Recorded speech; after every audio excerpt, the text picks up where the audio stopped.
Parents, grandparents, this video's for you. Have you ever just cringed inside when you tried to introduce your child to another adult, but they just stare silently at their shoes and they don't say anything, or maybe they just barely mumble a response? Well, it can really leave everybody involved feeling kind of awkward. And this is really just one of those basic manners 101 skills that every child needs to be taught, whether they're 15 or 5. And parents, shyness is not an excuse.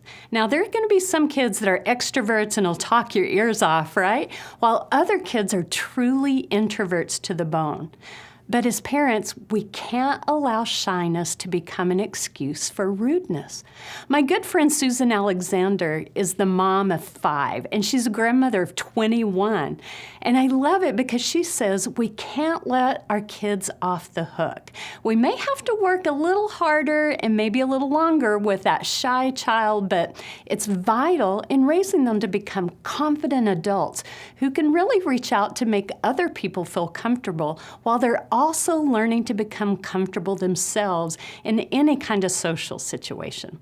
So as a mom, I found that maybe role-playing these kind of situations can be really helpful for kids because it helps them know what to expect, and they can get a good feel for how it's done, and it gives them a chance to really practice out loud with you at home and build their confidence.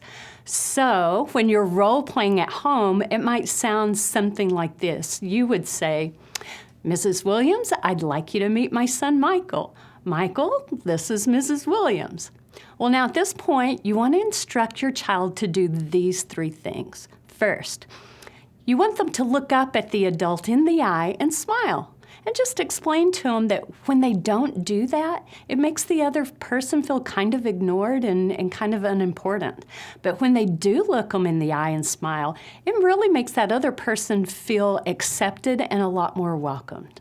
And then second, you want to teach them to stick their right hand out and just firmly shake that adult's hand.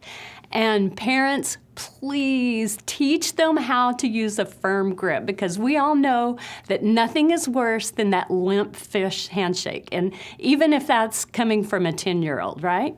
So finally, as they shake hands with a firm grip and they look the person in the eyes, they should then repeat the adult's name and just say, "Hi, Mrs. Williams, it's nice to meet you." And you know what? That's it. It's not rocket science, but it is important.